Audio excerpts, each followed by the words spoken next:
Hi everybody, welcome back to Gabriel Knight, and this time we're going to Chateau de Serres, and I'm here with Retro Kaiser again. Mosley's right. Yep, definitely me, not the gaming beast. I need to figure out what I'm going to do. Yeah.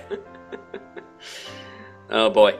And this time around, we are going to get some pretty important story bits, and we're going to get pretty much the entirety of Grace's final bit of the game as well. But before that, I'm screwing around with some useless things. So, how do you feel? How do you feel about? Well, we're pretty sure at this point that Montreux is the kidnapper. So, how do you feel about the fact? Do you feel that this game maybe telegraphed it a little bit? Too obviously? Yeah.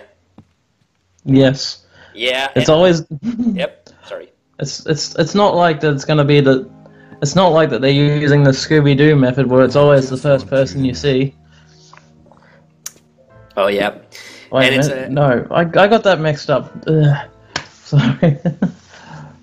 Yeah. Well, the thing is, also, I said in that really old blog about like my favorite and least favorite things about Gabriel Knight, I pointed out how the villains always give the game away too soon. So like the minute you meet Montreux, the minute you see him, you kind of get the feeling like there's something up with this guy. Especially when he has that painting. That painting, yeah. But even when you're talking to him as Gabriel, because you can miss that painting entirely if you screw up Grace's part in the game. She doesn't shut up that often. I'd hate to spoil the moment. There is this part I forgot where I went to go talk to Estelle. If you look at this scene a certain way, it looks like she's digging a ditch to bury the other woman. Oh, come on. Good afternoon, Mr. Knight. You need to slow down before you hit oil. I appreciate your concern. I'll be finishing up here soon. Nothing, huh? No, not a thing. Does she really need money that badly? Lily's not the sort to live like ordinary people. She was raised to shine. Oh, you wouldn't understand. Now, if you'll excuse me. Yeah, poor Estelle. That's snoring. Yeah. Yeah, you really feel bad for Estelle, honestly. Like, you know. But anyway, what I was saying is that same thing with Gabriel Knight too. Remember the friggin' werewolf guy? Like how he kind of the minute you asked him about the black wolf, like he fumbled his glass and all of that shit. Like that's the one thing. Like I really love the suspense and mystery in these, except once you know the bad guys just always do something really incriminating. I already did that. Yep. And you can tell that this was a later session just because I had forgotten that I had already taken Estelle's fingerprints from the water bottle, so that's why I was trying to do that. That's a very lovely shot right there of the building and the fountain for the gate. Classy sign. Snooty, even. So snooty I can't even read it.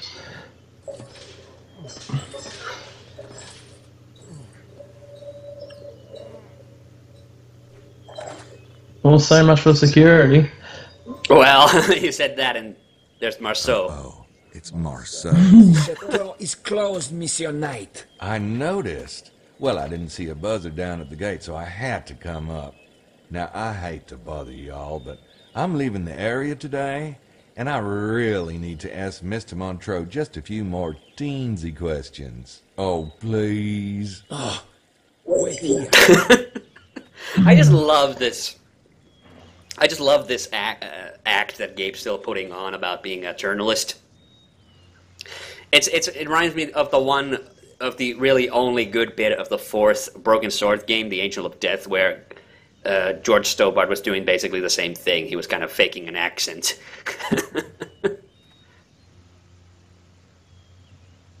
Never underestimate the health inspector. It is a very bad day for visitors.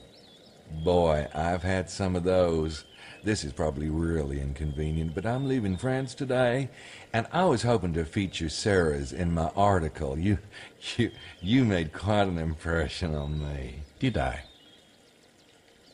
Oh, yeah. What I was really hoping was to snag a few more. Yeah, there's nothing sexual about that whatsoever. 5 stars unless we tasted it. Oh, wait till you hear Montreux's final line in this part. Oh, well then, I applaud your taste. Of course I can get you more bottles. I'll have Marceau open the tasting room. Actually, I'm guessing, well, you guys have a wine cellar. Am I right? Yes? Could we go down there and get the wine? It'd make a much more romantic opening for my article. I could just make it up. But as you said yourself, God is in the details. I don't believe I said that, but I couldn't agree more. I'll take you down myself. I'll take you down myself. Right. I don't know. Every time I hear that line, I just kind of giggle a little bit. Does this cellar attach to anything, like that? No. Ah, here it is, the 76 Merlot. I've been thinking about I was so worried I was going to accidentally pull down the wrong wine bottle and a secret door was going to open. Oh, it's a terrific analogy. Maybe. Also, Gabe is really like going a little overboard with this act as well here. I think he's like intentionally trying to like piss off Montreux so he'll say something incriminating. Look at that. God. And I don't know if he actually like No, intentionally like broke the bottle or if that was an honest accident. You are asking about the wine? No. That position with the fingers. Well, yeah, and if that wasn't like suspicious enough, like Gabriel bled a little bit into the wine, we saw that. And then he goes and smells the wine like, Zooming in on okay, his neck. nothing suspicious here. Look at the time. I have that flight to catch. I'll just Sad thing is, I'll be thinking, I think this guy's coming on to me. see myself out. I think that's pretty much what I think what you said on the Gabriel Night 2 Let's Play 2. So we're finding a consistent theme here. The first game is the only one where the villain was a woman. Well, sort of. Remember that garage we couldn't get into previously? Now the door is suddenly open. And guess what's in there? A garage door opener. No, but in the garage. We turn around, and here it is. Dun dun dun! The black I sedan. don't see anything. Ooh, if that doesn't give away the bad guy. I think a screwdriver is gonna get me out of this. Oh no, it's a big red toolbox. Yeah. Stop! Hammer time! Hammer time! They're storing something in here. Maybe supplies for the winery. It would make too much noise. I'm not gonna lie, this is a pretty disappointing garage for a supervillain. Well, he's not gonna hide like anything incriminating in the garage. Oh, the black sedan! Yes, and you said something about the Bat Cave. That's a really weird thing, like, he just has bats in the garage. After tonight, the adepts will converge in kind. Now, do you recognize these gentlemen? Yep. They're from the train, aren't they? Mission Night. What are you? Look, it's the man from the train. Help! That goth band's after me. I love it how they didn't run after him, they just got in the car. I guess they were thinking of, like, running him down.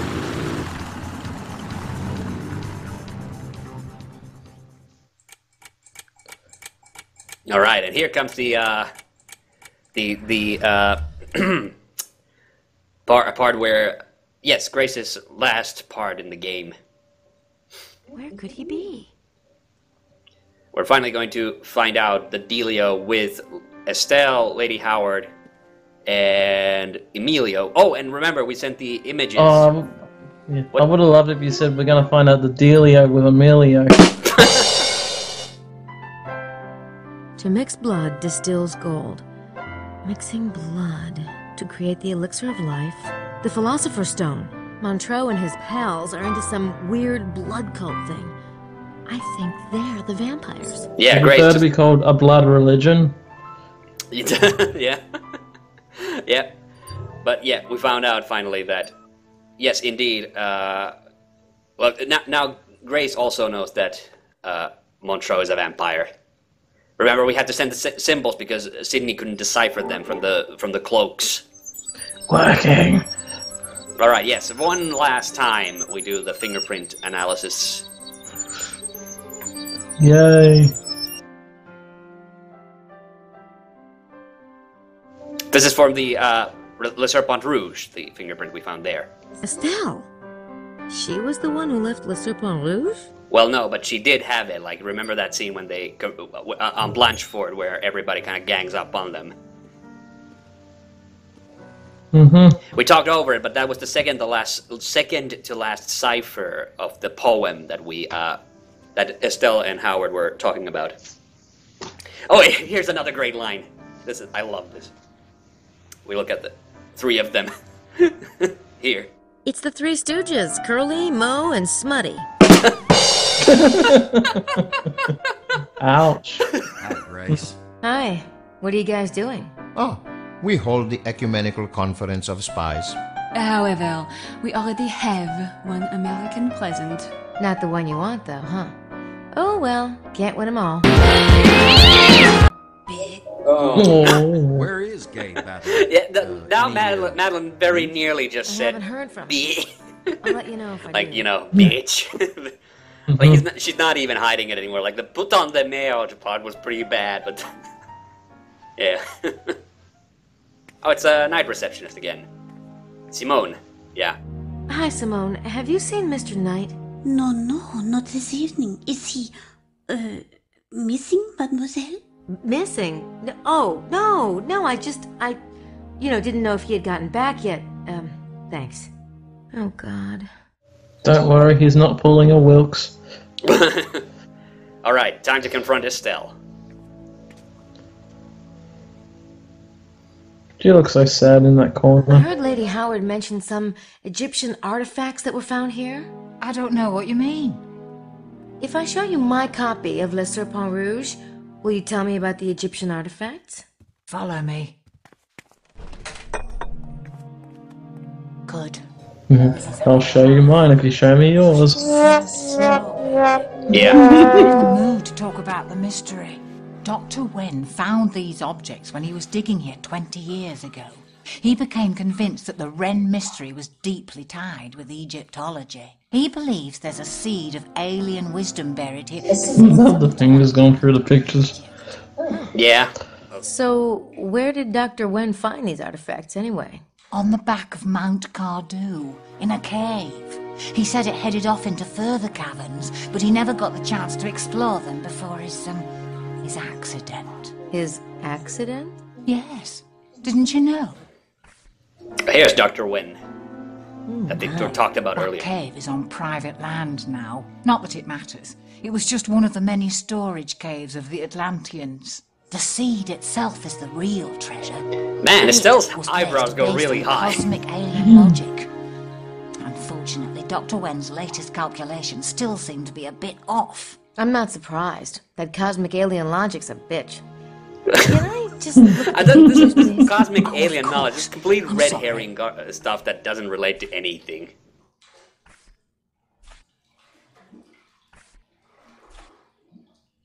What's this? Dr. Wen never identified it. Odd, isn't it? Can I borrow this photograph? I promise I'll get it back to you. In exchange for Le Serpent Rouge? Deal.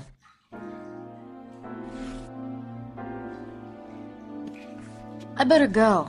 Good luck, Estelle. Thank you, Grace. Of course, I wish you the same.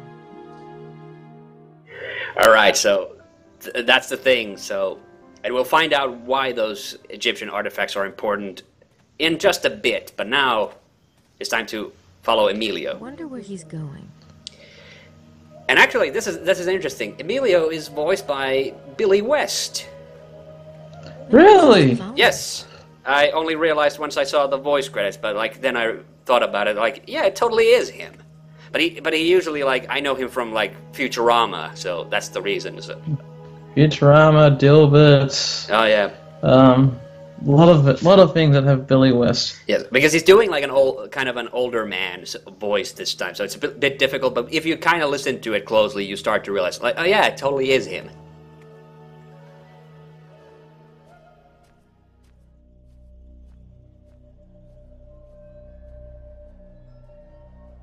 So he's meeting with Mesme here in the graveyard, and of course, this is everyone's favorite hiding spot. Please. The reverence is not for you. I know that. You should not be here. You should not be anywhere near this place. They do not know I'm here. You had better hope not.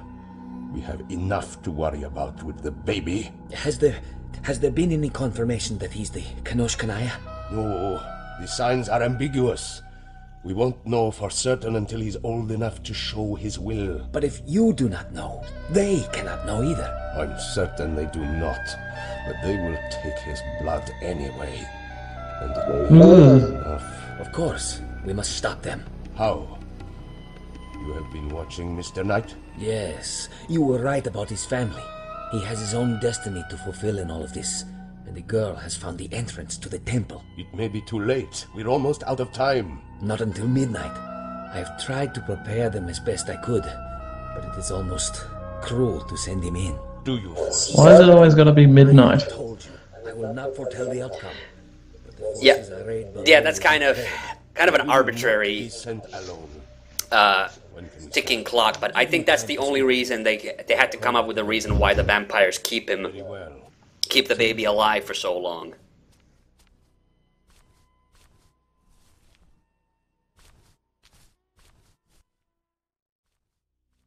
And again, the lighting really doesn't hide her at all. Like, I kind of wish they could have made this bit a little darker, so it would at least make some sense. Granted, she's doing a good impersonation of a statue. Yeah. Oh my God! What is going on? Yep, Grace is really, really confused, and unfortunately, we're gonna have to wait until the next episode to find out what's going on. Yeah, I ended it on the very, very end because this part ends on a cutscene. So, yeah, this is the part where the game can get a little confusing at first because we're being thrown like the alien seed of knowledge and the Kanash Kanaya that he mentioned and the Egyptian artifacts and whatnot, but it all actually makes sense at this part. And I think Grace says something really interesting here. Who is Emilio Baza? I think I'd better find out. And we'll find that out next time. So any last words? Oh, way to cliffhanger me, bro. Yeah, another cliffhanger. So bye.